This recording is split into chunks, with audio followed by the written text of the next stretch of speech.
Today on the I Am the Excel Says podcast, that was my impression of Judge Dredd, I'll be discussing YouTube removing links from their short-form content, my annual podcast earnings, big money spender, and other stuff too, so go ahead and stick around. We're starting with the news out of YouTube, and they put out a big update on the 10th of August 2023 surrounding links on short-form content. And if you've been following videos on YouTube at all over the past couple of days, the big headline is, YouTube is making links unclickable.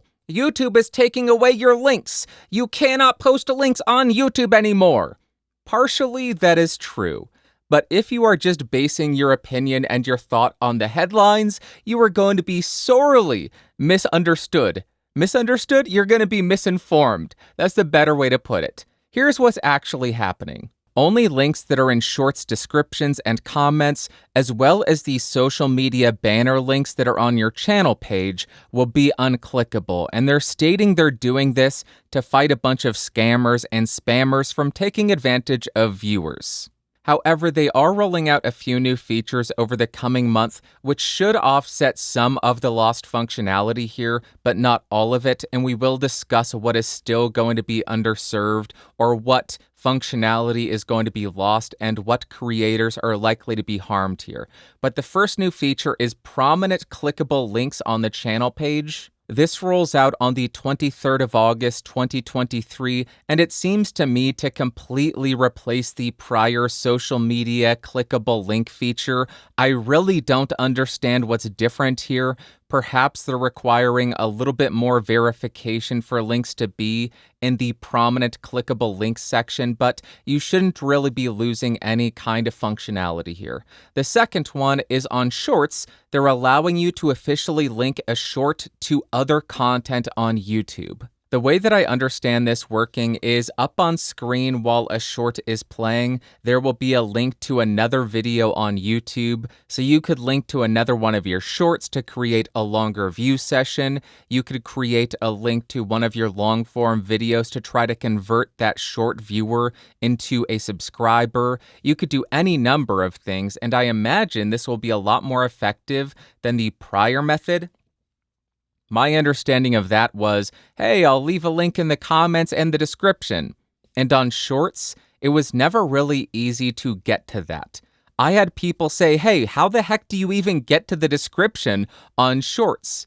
Or I would reference, hey, there's a link or these settings are in the description, and people would then leave a comment, I didn't even realize there were descriptions on shorts. So I imagine this will be a lot more effective.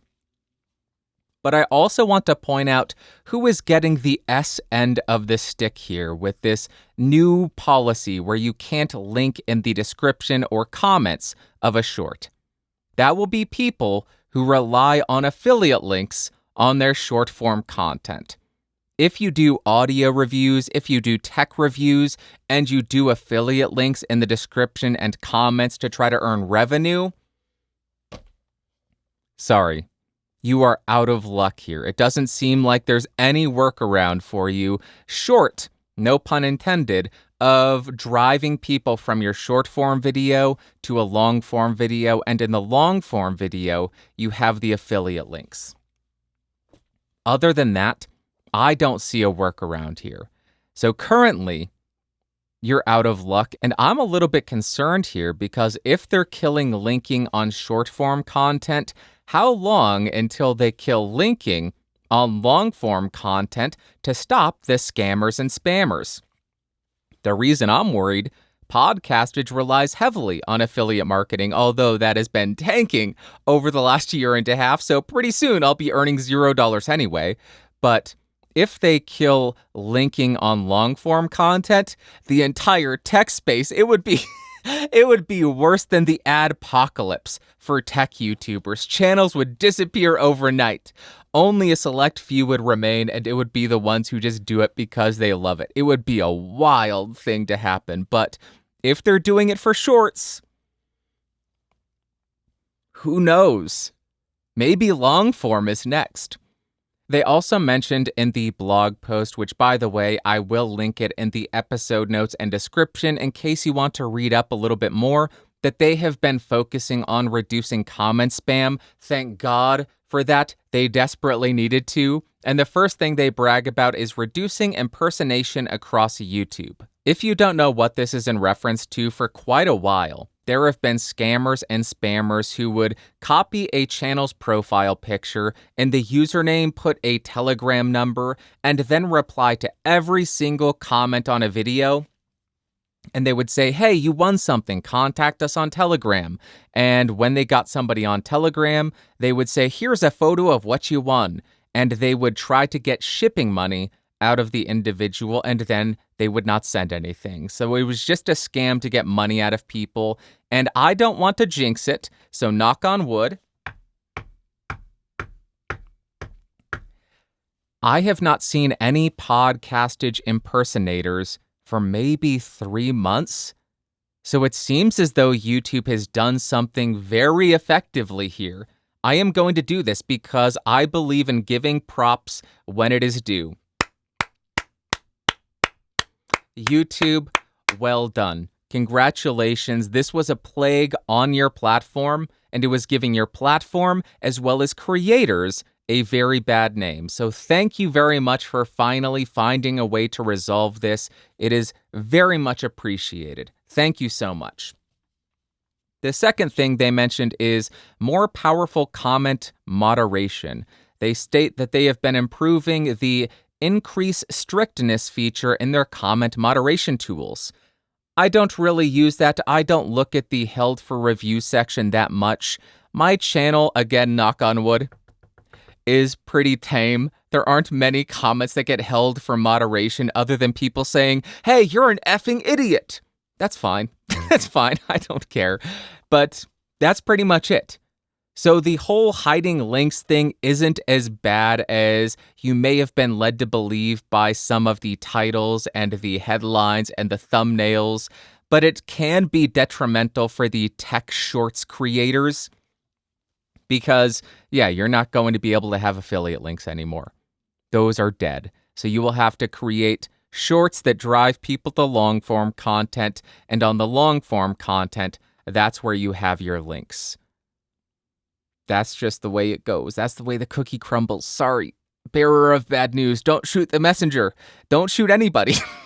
I think that's a good thing. I think that's a good message to end on. Don't shoot anybody.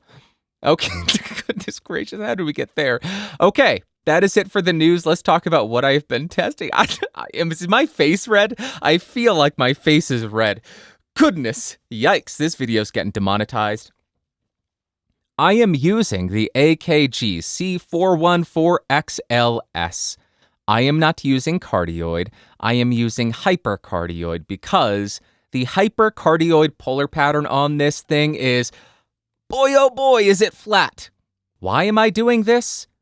I was working on my versus series of the XLS versus the XL2. Side note, thank you very much for the motivation to do that, MEI Studio. Now you all know what Tuesday's video is going to be. But when I was doing that, I pulled the graphs, the frequency response graphs for the XL2 and the XLS. The XLS I knew was much flatter than the XL2, but when I looked at the hypercardioid graphs, I will have them up on screen. Here is the XL2 hypercardioid frequency response.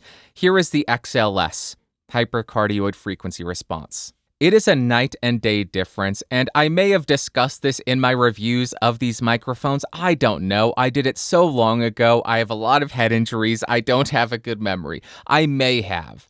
But when I saw that, I just got a little bit excited and said, look how flat it is. That's so cool. I want to use it again. So I'm using it for this podcast. That's why I'm doing it, because I'm a dork. I am a huge nerd, and I got excited because I saw how flat the graph was. What a loser. Most people don't give a crap. Most people probably shouldn't give a crap. But look at me. I spend my Saturdays in a voice chat talking about audio gear. Of course I'm going to get excited when a frequency response graph is flat. I'm running that into the Universal Audio X8. I am doing a UA610B emulation on the preamp, trying to get a bunch of tube coloration, and that's what I'm using.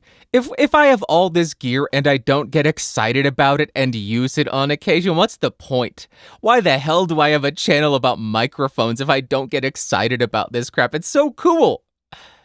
Get off my case.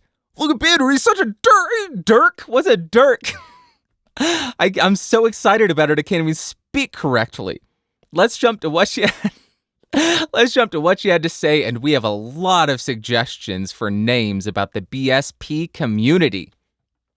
Number 1 comes from TJ. He says, a name for the BS community? This seems easy. The BS Peeps. That's great. The second comes from Roger. He says, I don't mind being called a dork, but fiscally responsible Earthling audiophiles has a nice ring to it. Freeze unite.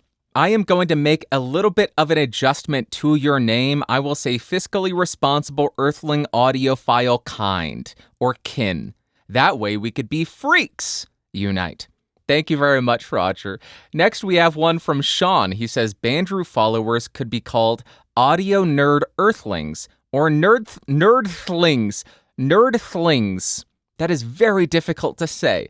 I think based on that solely, we can't use that. Nerdthlings. Try it. I'll pause. Try say nerdthlings. It's very difficult. Yeah, you saying that, you sounded silly. I don't think we can use that one. Next one, name for your cult members. I didn't realize this was a cult, but welcome. I think you have to give me all your money and let me sleep with your wives now. Is that how that works? Gosh, again, this episode is totally not earning any money. Jesus. How about the band sayers or band campers? I like it. Then we have a comment from Sound Speeds. He says, after listening to your name suggestion for your community, I'm glad you don't have one. Well, Alan, you're probably right. You're probably right. I don't deserve a name for the community because of my poor naming ability and skills. But we have some other suggestions. First is a piece of art from Metis, and he has a flashy name art generator of the name that I proposed. Seeing this, I love the style, but yeah, the name doesn't work. So that's a point in Sound Speed's favor. Yeah, you're right. I shouldn't name stuff. The second one is another piece of art from Metis, and this may be my favorite name suggested. Bandrew's Fandrews. So all of you will henceforth be known as Bandrew's Fandrews. The reason that is absolutely ridiculous. The reason that I like this so much, it hits close to home. There used to be a gentleman named Anthony who watched Podcastage videos, and he was a member of the Podcastage Discord as well, the community there. He would come into voice chats, he would hang out, his wife would come in, she would hang out, and one voice chat, it came out that his wife called him Fanthony, and after that happened, I think Anthony stopped watching and listening to everything.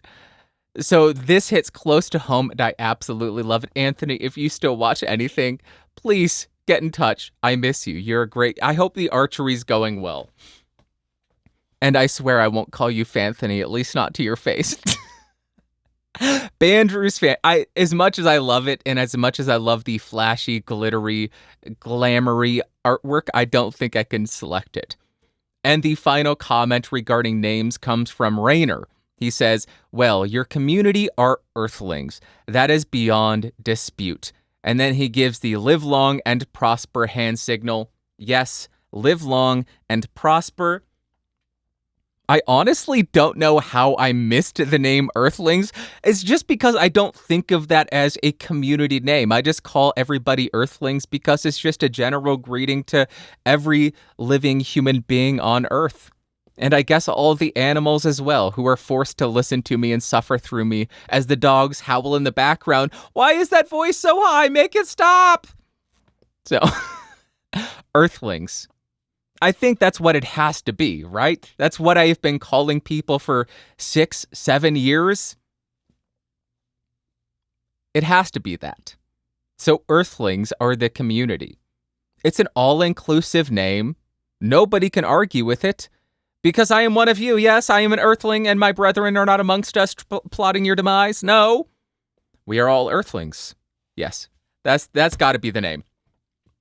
Thank you very much for all of these suggestions, and the artwork was hilarious. Let's go to a comment from Maturkus. He says, "You said there are no unskippable ads on this podcast, but I got a 60-second ad for TikTok with a video of feet cleaning that I could not skip. I turned it off and went back to get 2 6-second ads." Maturkus, thank you very much for the comment. That is extremely concerning to me because I went ahead, jumped into my monetization settings for last week's episode. There are no mid-roll ads, which I do for you. I would love the additional revenue, the additional 50 cents per week, but I shut off mid-roll ads on a 30, 45, 60-minute video, no mid-rolls, and no unskippable ads. My settings do not allow for that. Secondly, I went to my upload defaults. Here, the exact same thing. No mid-rolls on 60-minute videos, 45-minute videos. When videos get above 8 minutes, you can put mid-rolls. I don't even have mid-rolls. And no unskippable ads. I call BS on that unless YouTube is getting a little bit janky and trying to rip people off and put unskippable ads on videos that say do not have unskippable ads. There's something else that I'm pushing back on. YouTube's advertising policy. I pulled their unskippable ad policy, and the limit on length for an unskippable ad is 6 to 15 seconds. So, I don't know what you were seeing, but based on YouTube's advertising policy, there cannot be a 60-second unskippable ad. Perhaps you didn't see the skip ad button because some of these scumbag companies try to hide that with the artwork so it kind of matches the color of the skip ad button. Maybe that happened, but you can't have a 60-second skippable ad. My upload defaults do not allow unskippable ads. My episodes do not allow unskippable ads. And I don't even include mid-roll ads. I want you to have the best viewing experience possible while I still earn peanuts. Peanuts, I tell you. It's a good thing I like peanuts. I'm part elephant. Who figured that out? Elephants love peanuts? It's a weird thing, but peanuts are delicious. They're smart. Elephants got their crap figured out. Good on them. Okay, there you go. I hope that cleared up whatever confusion there was. Maybe they're running some new experiment where they ignore the input from the creator. That's possible. They did the whole 10 minutes of ads. Was that it? No, 10 ads. I think it was 10 ads total that they tried an experiment on. Maybe that's happening, and I just don't know about it. I don't know. The final comment we have comes from R. Davis. He says, "Thanks for your transparency. Just like SP, I too love Excel spreadsheets, and I am a big fan of value for value. The stats guy within me wants to see 30, 60, 90-day examples too. Well, ask and you shall receive. I actually need to start screen recording because I forgot to do that earlier, so we will reconvene in 10 seconds. We are back in Excel. That means I am a happy camper, and that also means if you are just listening to this episode, I highly recommend going over to bandrewsays.com or go to youtube.com/@BSP to check out the video for episode 358. 350, hate. You requested 30, 60, and 90-day data. You didn't think I would do it because this is my business. This is not my business. This is just a fun hobby that I have, and I get a few pennies thrown back at me, so I don't care about sharing this. I'm happy to share this information with you. I am going to go above and beyond, though. You asked for 30, 60, 90. I am going to give you 28-day, because that is the most recent. I will give you 90-day, and then I am going to give you 365-day data performance comparison, whatever. I am giving you the best service you get from any YouTuber. I can't say that. This is not contractually binding or whatever. You cannot sue me if this is not the best performance service you've ever received. Do you get this kind of service from the government, from the DMV, from the passport store? I doubt it. 28 days. I do want to point out my calculations last week. I think they were wrong, because I should have also included the ability to speak. But last week, I should have included unmonetized playback views as well, and I didn't. So let's look at the 28-day performance. I will show you where I included those views. Ad revenue for the last 28 days, $15.23. Monetized playbacks, 3,268. Unmonetized playbacks, 3,932. The way I am arriving at that, I am taking the full amount of views, I am subtracting the monetized playback views and the premium views, and I am including this in the denominator to calculate the ad revenue per view. The justification for this: not every single time you view a video do you get an ad. So you may get an ad 50% of the time, 40%, 30% of the time. So I think it would be fair and accurate to include monetized playbacks and unmonetized playbacks in the denominator to calculate ad revenue per view. Let me know if you disagree, but that is the methodology I used. So the ad revenue per view for the last 28 days is 21% of 1 penny. That leads to $21.15 for 10,000 views. Premium revenue was $8.57. Premium views, $27.72. Revenue per view, 31% of a penny, or $31 about for 10,000 views. That translates to pay that is 46% higher for a YouTube Premium member against a YouTube ad viewer. If you use YouTube Premium, the pay in the dead of summer is 46% higher. Looking at 90-day performance, $62.53 in ad revenue. Total monetized and unmonetized plays is 24,847. That translates to 25% of a penny for every view. 10,000 views would be $25.17. Premium revenue is $33.71 and 9,500 views, which is 36% of a penny. $36 about for 10,000 views, which is 41% higher than YouTube ad-supported views. So still, you are paying quite a premium to the content creator in this scenario. But what happens if we go back 365 days? This includes December, November, October, the winter months, the holiday months, Christmas months where ad revenue skyrockets. Ad revenue shoots up.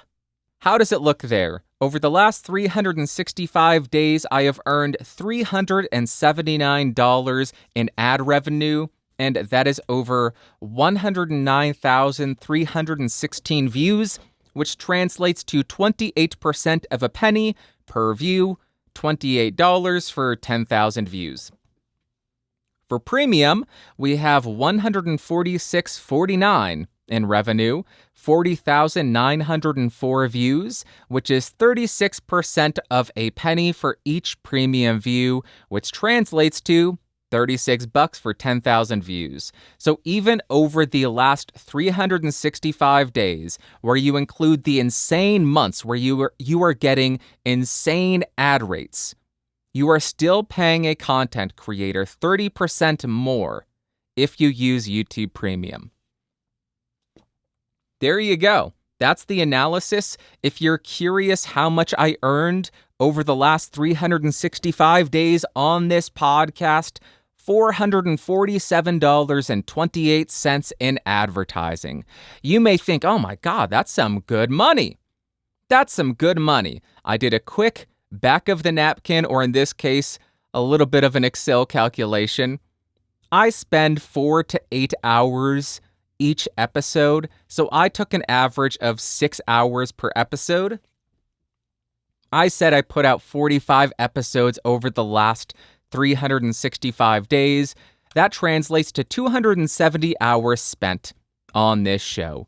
If I take my total ad revenue, divide that by the 270 hours I spent on it, I earned $1.66 per hour. That's fantastic. But here's why I am okay with that. This is a hobby. This is something that I have a blast doing.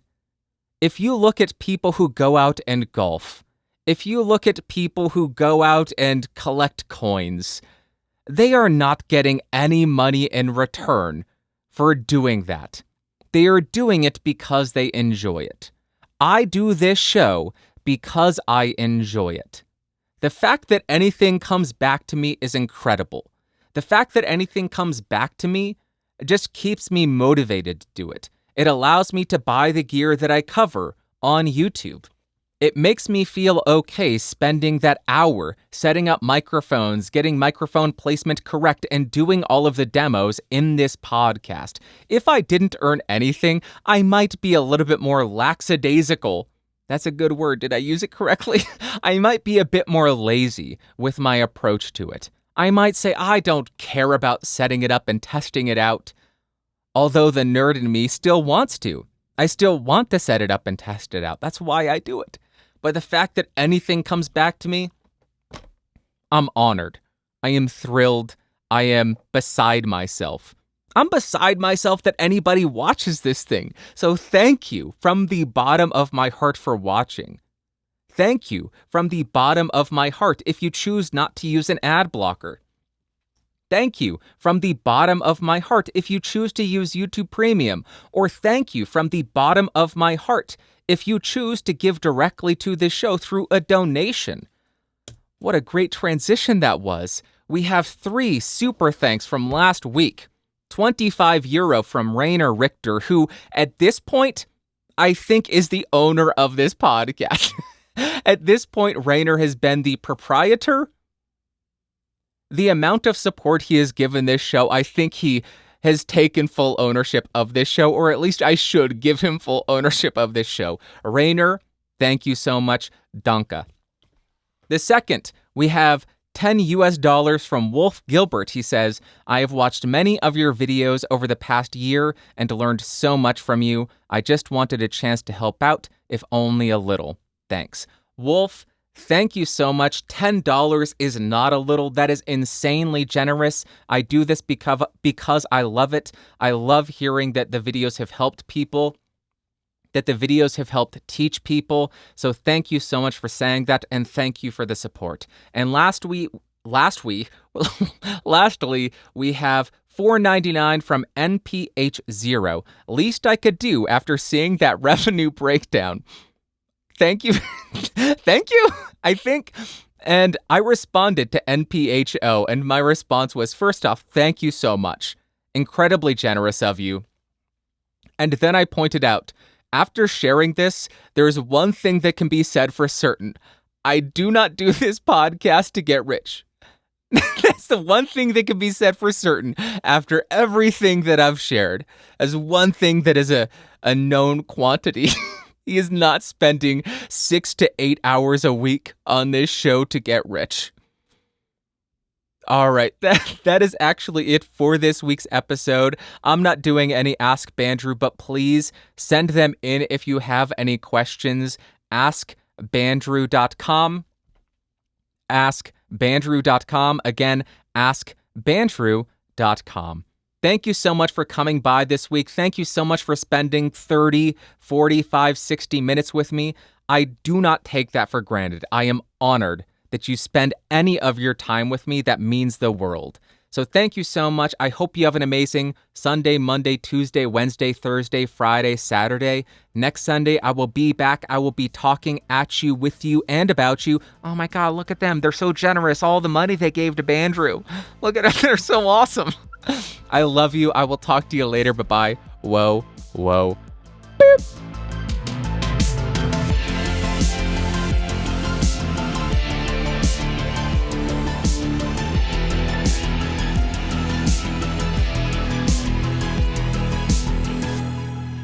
This has been a Geeks Rising production. Your executive producer is Bandrew Scott.